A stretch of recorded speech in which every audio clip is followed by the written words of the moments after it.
वैवाहिक नात्यामध्ये समुपदेशक म्हणून काम करताना संघर्ष असणाऱ्या जोडप्यांमध्ये म्हणजे माझ्याकडे जी येतात ती, त्यांच्या लग्नाला किती वर्ष झाली, ती नोकरी करतात की व्यवसाय करतात, मुलं आहेत किंवा नाहीत, ते भारतात राहतात की परदेशात राहतात, किती वय आहे, किती वर्ष झाली, ह्या कुठल्याही पद्धतींमध्ये सारखेपणा असतोच असं नाही.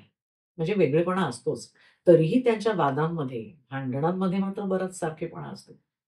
आणि मी जे सांगते त्याच्यातही एक गोष्ट महत्त्वाची जी सारखी असते, ती म्हणजे कुठलंही लग्न परफेक्ट नसतं. एवढंच काय, कुठलंही नातं परफेक्ट नसतं.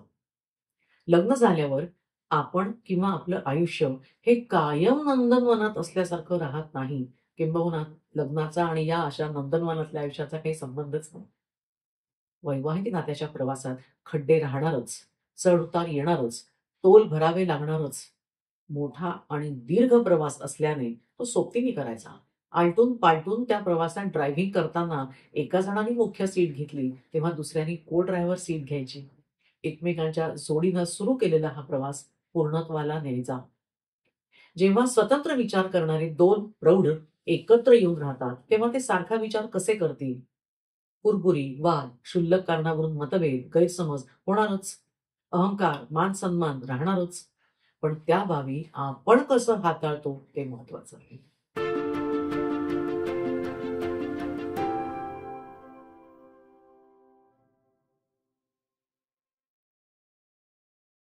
नमस्कार. सायकॉलॉजी संडेजमध्ये मी डॉक्टर अनुराधा हरकरे. मी एक काउन्सिलर आणि सायकॉलॉजिस्ट आहे आणि माझ्यासोबत संपर्क साधायचा असेल तर डिस्क्रिप्शन बॉक्समध्ये लिंक दिली आहे. लग्नाला जर आपण वैवाहिक नात्याचा प्रवास म्हणतो, तर नवरा-बायको यांना एकत्र प्रवास करणारे सहप्रवासी म्हणायला हवं. कोणत्याही प्रवासामध्ये म्हणजे जेव्हा एखादी व्यक्ती ड्रायव्हिंग करत असेल, तेव्हा त्याचे ड्रायव्हिंग स्किल्स कधी तपासता येतील? ज्या रस्त्यावर गाडी चालवणं कठीण आहे, रस्ता दुर्गम आहे, अशा ठिकाणी, नाही का? म्हणजे रस्त्यावर काहीही ट्रॅफिक नाही, गुळगुळीत रस्ता आहे, गाडीचं बेस्ट मॉडेल आहे, अशा वेळी गाडी चालवण्यात काय परीक्षा?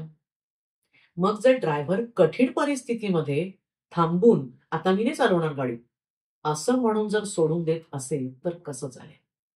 त्याचप्रमाणे वैवाहिक नात्याच्या प्रवासात जेव्हा कठीण वेळ असते, अडथळे असतात, सहप्रवासी आपल्याला हवी तशी साथ देत नाही असं वाटतं, तेव्हा तो प्रवास मध्येच सोडून चालेल का?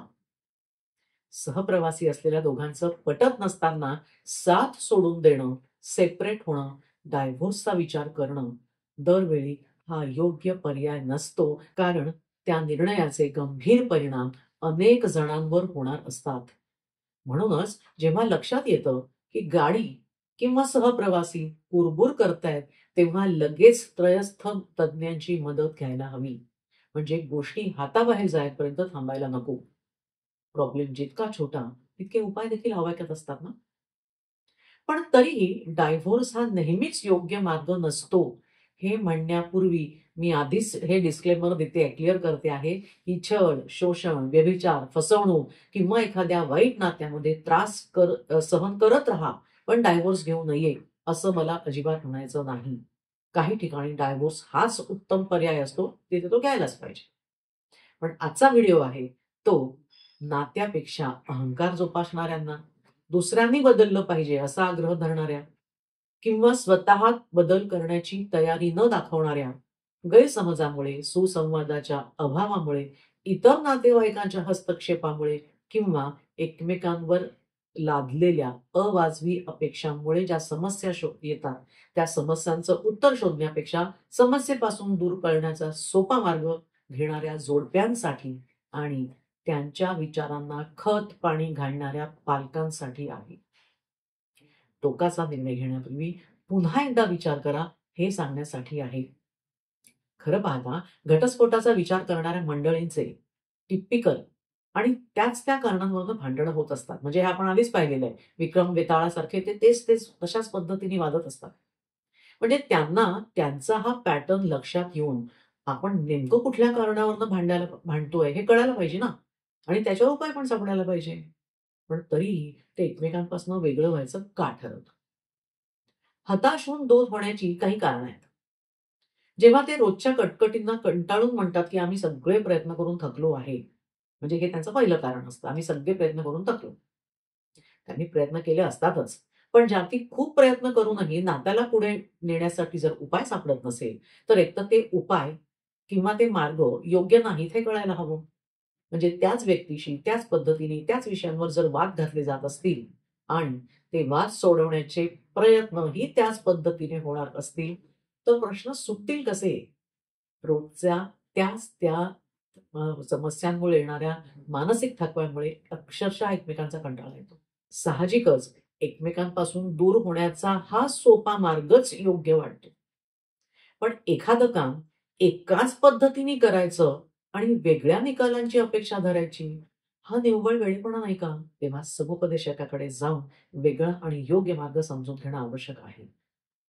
डायव्होर्स घेण्याचा सोपा पर्याय निवडण्याचं दुसरं कारण, म्हणजे जेव्हा हे लोकं असा विचार करतात तेव्हा. तेव्हा ते म्हणतात, की आम्हाला भावनिकदृष्ट्या कनेक्टेडच वाटत नाही. म्हणजे किंवा आम्हाला नात्यामध्ये कोणी आमचा जोडीदार समजून घेतो आहे असं वाटतच नाही. भावनिकदृष्ट्या कनेक्टेड वाटत नाही, म्हणून डायव्होर्स घेण्याचा विचार म्हणजे ह्या नात्यावर काम करण्याचा, जोडीदाराच्या काय अपेक्षा असतील याचा अंदाज घेत तसं वागण्याचा प्रयत्न करणं सोडून दिलेलं आहे. नात्याला चांगलं करण्याचा प्रयत्न थांबवत त्यांनी गिव्ह केलेलं आहे.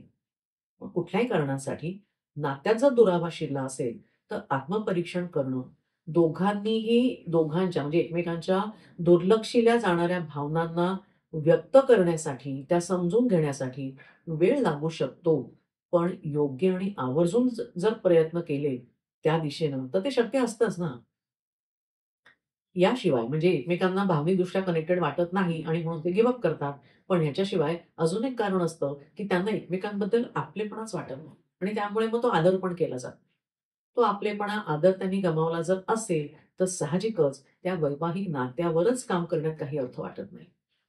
पण हे विसरायला नकोय, की आपलेपणा वाटणं आणि आदर वाटणं ह्याच्या नवरा आणि बायकोसाठीच्या असलेल्या व्याख्या वेगळ्या आहेत. त्या दोघांनी समजून घ्यायला हवे. एकमेकांना आवर्जून वेळ देऊन, छोट्या-छोट्या कृतीतून, स्पर्शातून, भावनांची काळजी घेत, प्रेम, जिव्हाळा, आदर हे पोहोचवता येतं. म्हणजे एक जसं उदाहरण म्हणजे मी आता आधीच्या भागांमध्ये तर खूप उदाहरणं दिलेली आहेत. पण तरीही, की समजा बायकोचा उपास आहे. तो ऑफिसमधनं येताना एक नारळ पाणी आणू शकतो. वर्क फ्रॉम होम असलेल्या नवऱ्याची समजा ऑनलाईन मीटिंग सुरू असेल, तर त्याला तिथंच ब्रेकफास्ट नेऊन देता येऊ शकतो. जे इथे इगो आणण्याची गरज नसते. कधी दोघांनी नुसतं एकत्र बसून चहा पीत वर्तमानपत्र वाचणं, हे देखील पुरेसं असतं एकमेकांच्या सोबत असणं. शिवाय जेव्हा आपलेपणा वाटत नाही, तेव्हा त्या नात्यातून दूर होत, त्या व्यक्तीलाच नाकारावं असा विचार जर केला जात असेल, तर संपूर्ण व्यक्तीला नाकारावं अशी ती संपूर्णपणे व्यक्ती चांगली नसते का? की त्या व्यक्तीच्या काही बाबी आवडणाऱ्या नसतात.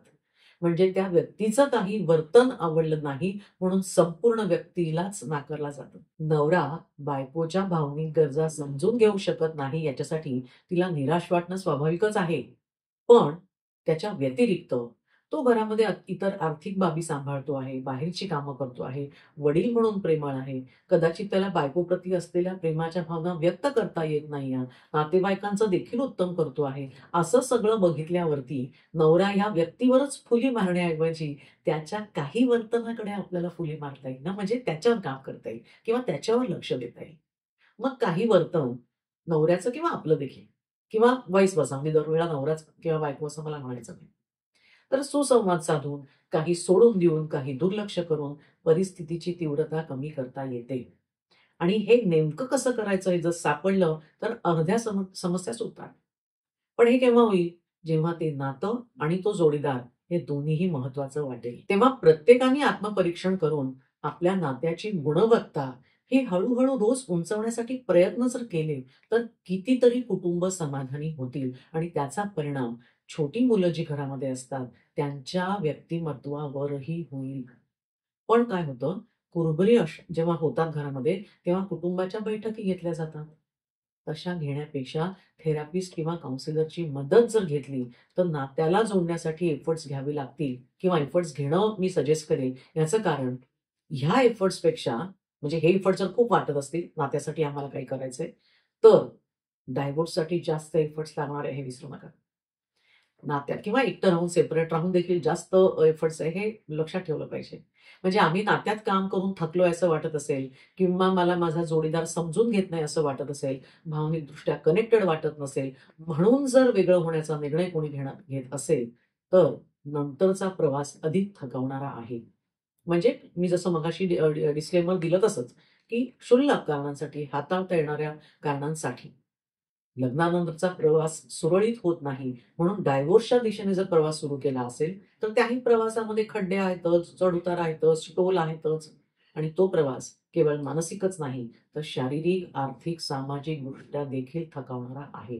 शिवाय तो प्रवास एकट्यानं करावा लागणार आहे. मग घटस्फोट हा सोपा पर्याय आहे का योग्य मार्ग यावर गंभीर विचार करायला हवा. पण आता कोणाला वाटू शकेल, की मी समुपदेशक आहे ना, त्यामुळे मी नात्याला जोडण्याचा प्रयत्न करा, समुपदेशकाकडे या, असं म्हणणारच. म्हणूनच एका डायव्होर्स लॉयरला काय वाटतं हेही जाणून घेऊ, कारण ते डायव्होर्सची म्हणजे घटस्फोटाची प्रक्रिया सुलभ करण्यासाठी लोकांना मदत करतात. म्हणून पुढचा भाग चुकवू नका, कारण पुढच्या भागामध्ये आपण भेटणार आहोत एका डायव्होर्स लॉयरला. So stay tuned and thanks for watching.